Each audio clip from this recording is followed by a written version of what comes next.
L'émission qui suit a été entièrement réalisée par les membres de la communauté.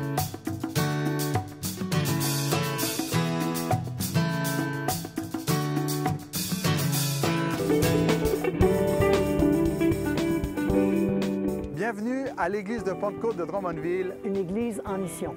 L'Église de Pentecôte de Drummondville est une église accueillante, compatissante et chaleureuse, Où le malheureux trouve du réconfort. Et le désespéré de l'espoir. C'est aussi une église où la prédication de la croix et de l'Évangile sont puissance de Dieu pour le salut de quiconque croit. L'église de Pentecôte de Drummondville, c'est une église en mission. qui se préoccupent du sort des perdus et des laissés pour compte. C'est une maison de prière qui aspire à la puissance du Saint-Esprit ainsi qu'aux dons spirituels. Je dirais que c'est une église assoiffée de la présence de Dieu. Et de la connaissance de la Bible.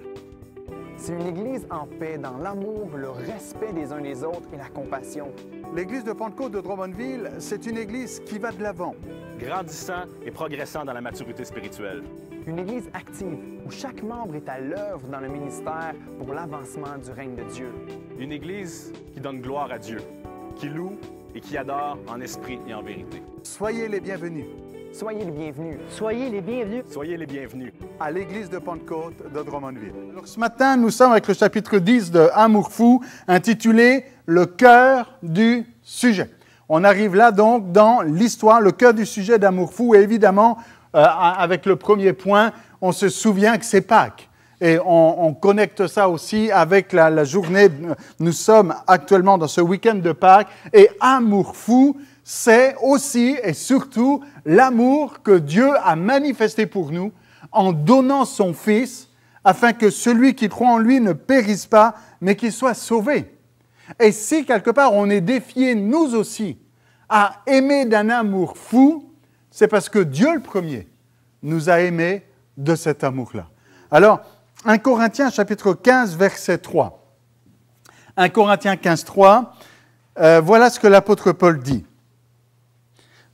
Et puis, avant de lire ce passage ensemble, vous soulignez que on est ici en présence du plus vieux texte du Nouveau Testament. Vous allez dire, ah, qu'est-ce que c'est ça? C'est avant. Pourquoi? Parce que l'apôtre Paul dit, « Je vous ai enseigné avant tout comme je l'avais aussi reçu. » Donc l'apôtre Paul est en train de dire, voilà ce que je vous ai enseigné à vous à Corinthe, et voilà ce que moi-même j'avais reçu. Donc l'apôtre Paul ici, dans les phrases qui vont suivre, proclame une déclaration de foi qu'il a reçue lui-même et qui était donc préexistant à sa prédication. Et voilà ce que l'Église primitive proclamait. En quelques mots, on a ici le résumé de leur position de foi, de leur credo quelque part, de leur déclaration de foi, et ça se résume en juste deux phrases. Enfin, c'est « Christ est mort pour nos péchés selon les Écritures ». Première phrase. Et quand on disait « C'est quoi votre nouvelle voie, votre nouveau chemin, c'est quoi ce que vous prêchez, c'est quoi ce que Paul prêche, c'est quoi ce que Pierre prêche, c'est quoi ces nouvelles églises à Éphèse, à Corinthe, un peu partout en Galatie ?» Eh bien, ça se résume à cela. Nous croyons que Christ est mort pour nos péchés selon les Écritures. Le « pour nos péchés » ici donne du sens à la mort de Jésus. Il n'est pas mort pour rien. Il est mort pour nos péchés et c'était écrit. Verset 4, « Il a été enseveli et il est ressuscité le troisième jour selon les Écritures. » Il est mort, il a été enseveli et il est ressuscité le troisième jour. Et ensuite, Paul rajoute le témoignage, il est apparu à Céphas, Céphas c'est Pierre, puis aux 12. Ensuite, ça on trouve ça à la fin de l'évangile de Luc par exemple. Ensuite, il est apparu à plus de 500 frères à la fois, dont la plupart sont encore vivants. Et comprenez, dont la plupart sont encore vivants, ce n'est pas aujourd'hui. Hein.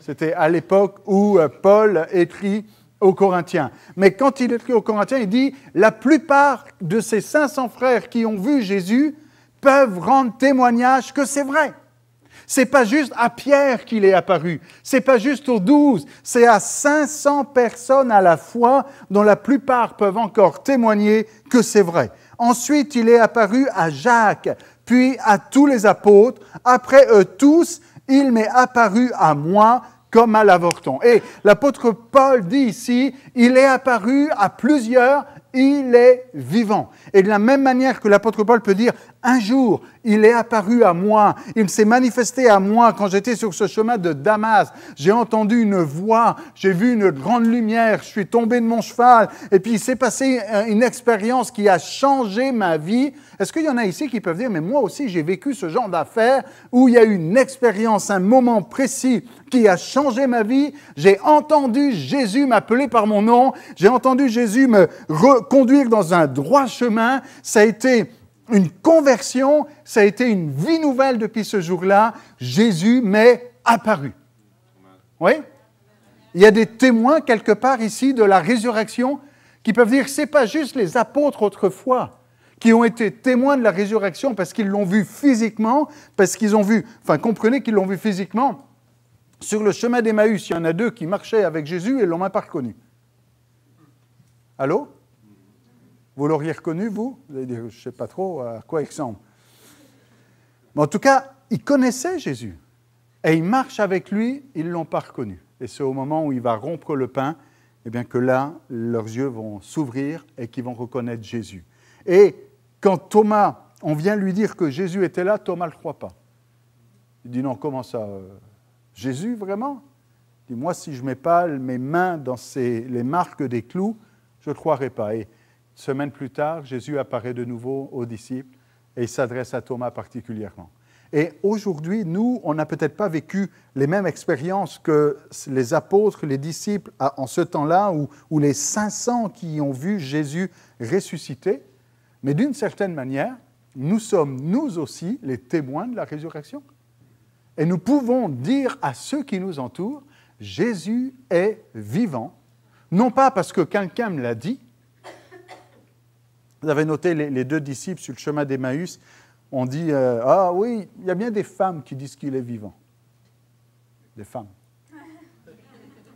Vous avez noté ça dans Luc 24? Ils n'étaient pas convaincus. Aujourd'hui, notre conviction, elle n'est pas parce que quelqu'un nous a dit que. Ah, il y a bien des hommes religieux qui nous ont dit que. Il y a bien un programme télé qui nous a dit que. Il y a bien ma grand-mère qui m'a dit que, ou telle personne, ou telle personne. Non. On peut dire, je suis témoin de la résurrection parce que je sais que Jésus est vivant. Parce qu'il s'est révélé à moi. Parce que je l'ai rencontré, parce qu'il m'a parlé. On pourrait presque dire quelque part parce que je l'ai vu, parce que je l'ai touché, je sais qu'il est vivant. Et dans le monde dans lequel nous sommes aujourd'hui, il y a besoin de témoins qui se lèvent et qui proclament « Jésus est vivant, je peux en témoigner, je l'ai vu, je l'ai rencontré, il m'a parlé, il m'a touché, il a changé ma vie. » Non? Vous êtes réveillés ce matin? Donne un coup de coude à ton voisin en disant hey, « c'est le temps de te réveiller un peu. » là. Acte 10. Acte 10. Quand l'apôtre Pierre, ici, en train de prêcher dans la maison de Corneille, il dit « Vous savez ». Et j'espère que ce matin ici, et que ceux qui sont à Lubumbashi le savent aussi, puis ceux qui sont en France, et on avait où aussi? On avait à Berlin, et puis un peu partout. J'espère que vous savez, et puis évidemment à Berthierville, ils sont en train de dire, ils m'ont oublié. Non, on ne vous a pas oublié. Et à Berthierville, vous savez comment Dieu a répandu la puissance du Saint-Esprit sur Jésus de Nazareth. Il est celui qui est oint. Vous savez comment aussi Jésus a parcouru le pays en faisant le bien et en guérissant tous ceux qui étaient sous le pouvoir du diable, car Dieu était avec lui. Vous savez ces choses.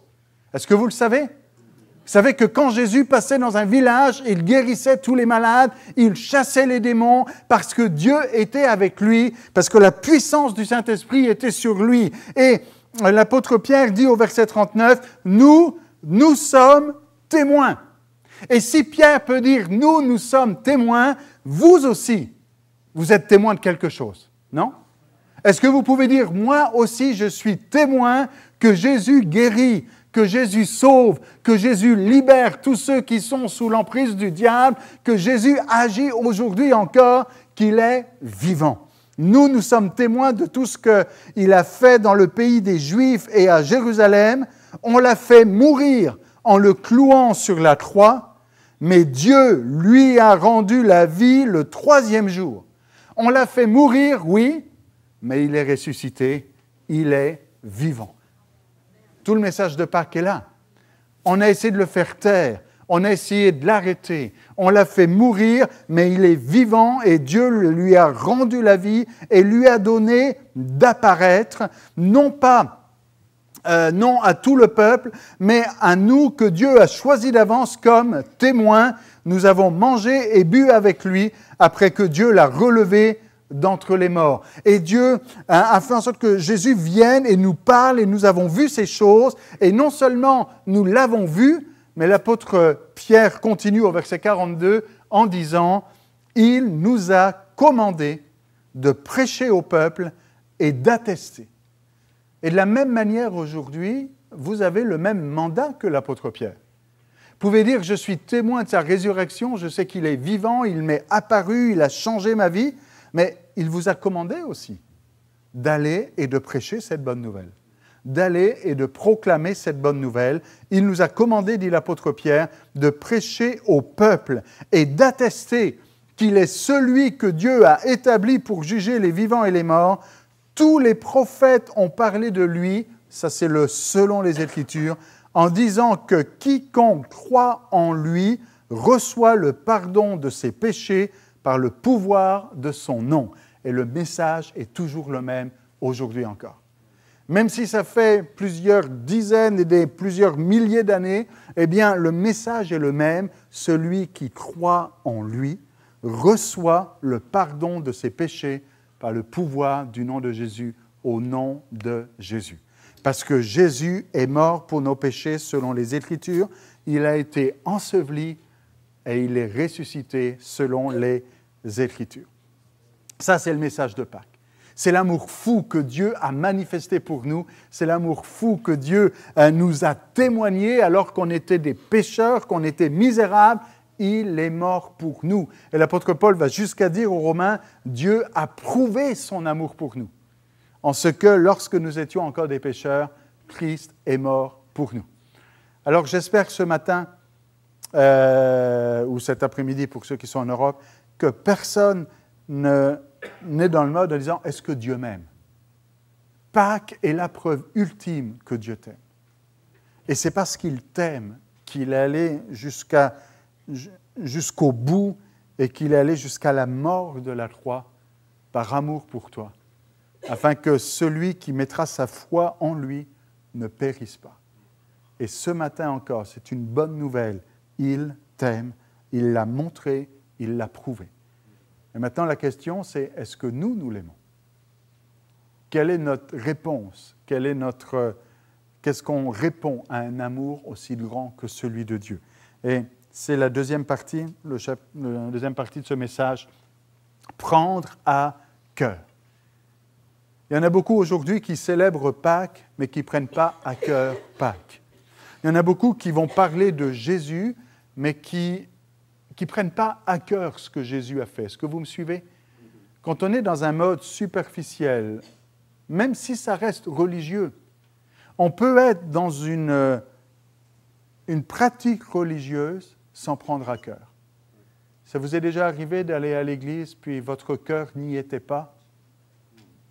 D'aller à l'église, puis vous étiez là en train de dire, bon, quand est-ce qu'il finit, là, je dois aller à la cabane à sucre? Non? D'aller à l'église et puis de penser à toutes sortes d'affaires, et puis votre cœur n'est pas là. Mais Dieu attend de nous notre cœur. Et on l'a déjà dit dans cette série Amour fou, que le plus important pour Dieu, c'est notre cœur. Et quand on demande à Jésus, c'est quoi le plus grand commandement? C'est « Tu aimeras le Seigneur ton Dieu de tout ton cœur. » Et si votre cœur n'est pas là, la pratique religieuse, ça ne sert pas à grand-chose. Tu auras beau donner ton corps, donner tes biens, donner de tout ce que tu as et faire tout ce que tu veux et tous les pèlerinages et même tous les sacrifices possibles et imaginables, si ton cœur n'y est pas, ça ne sert à rien. L'apôtre Paul va même jusqu'à dire aux Corinthiens que c'est comme une cymbale qui retentit, ça fait du bruit, et puis c'est tout. Mais s'il y a de l'amour, et si ton cœur est là, c'est différent. Dans Actes 2, 37, c'est le jour de la Pentecôte, l'apôtre Pierre prêche, l'apôtre Pierre parle, et il annonce ce qui s'est passé justement à Pâques. Il parle de la mort et de la résurrection de Jésus. Et après qu'il ait dit ces choses, voilà ce que Luc nous raconte. Après avoir entendu ce discours, ils eurent le cœur vivement touché, et il dit à Pierre et aux autres apôtres, « Hommes, frères, que ferons-nous » Quand ils ont entendu la prédication de Pierre le jour de la Pentecôte, ils ont eu leur cœur vivement touché. Ils ne se sont pas dit, on comprend intellectuellement ton affaire, on arrive à comprendre théologiquement ce qui se passe. Non, ça a touché leur cœur.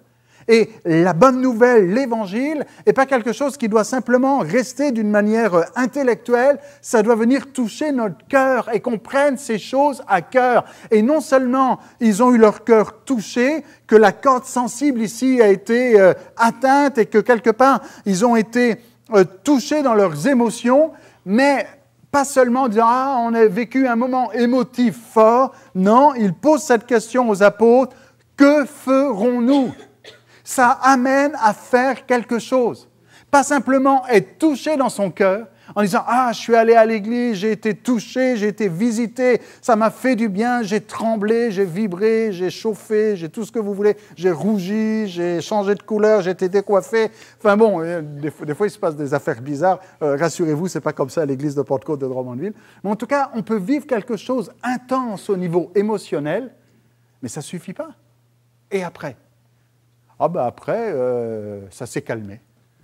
Non, ils ont leur cœur vivement touché, ils ont vécu quelque chose de fort au niveau émotion, mais ils disent maintenant, qu'est-ce qu'on fait ?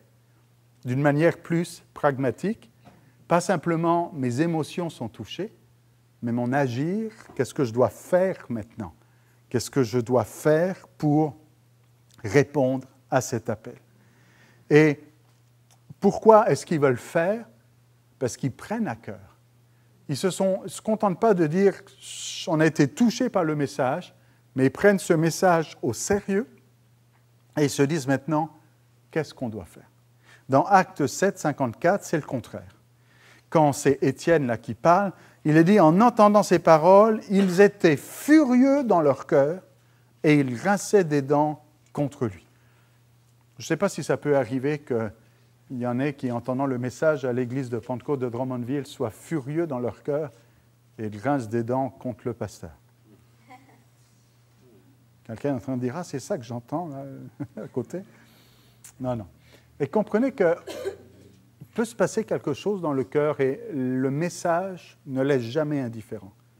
On peut prendre ces choses à cœur ou on peut être contraire, bouleversé et même agacé. Et si vous avez lu avec nous le livre de Francis Chan, Amour fou, Crazy Love, vous avez vu que ce n'est pas un livre qui peut nous laisser indifférents. On peut prendre ces choses à cœur, ou on peut t'agacer dans son cœur en disant « il exagère un peu peut-être ce gars-là, là. Vous ne trouvez pas ?» Comment on réagit par rapport à ce message ? Avec Jean-Baptiste, Luc nous dit que quand Jean-Baptiste prêchait, la foule l'interrogeait, Luc 3,10, en disant « que devons-nous donc faire ?» Même principe, ils sont touchés par le message et ils disent maintenant qu'est-ce qu'on doit faire.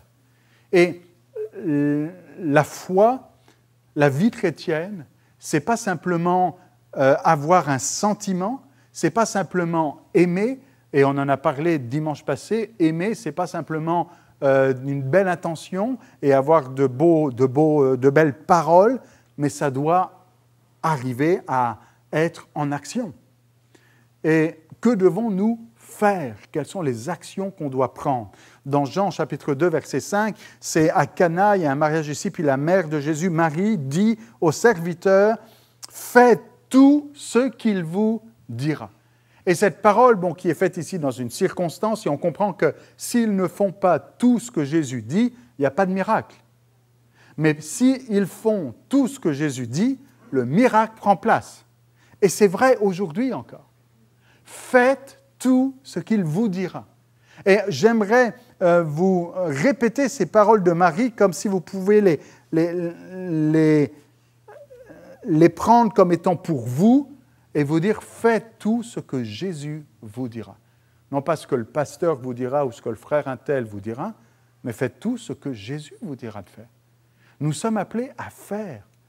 Jésus dit à la fin, alors qu'il est en train de remonter au ciel, il donne des ordres à ses disciples d'aller, de proclamer la bonne nouvelle à toute la création, de les baptiser au nom du Père, du Fils, du Saint-Esprit, mais il leur dit aussi, enseignez-leur à faire, enseignez-leur à observer tout ce que je vous ai ordonné, prescrit.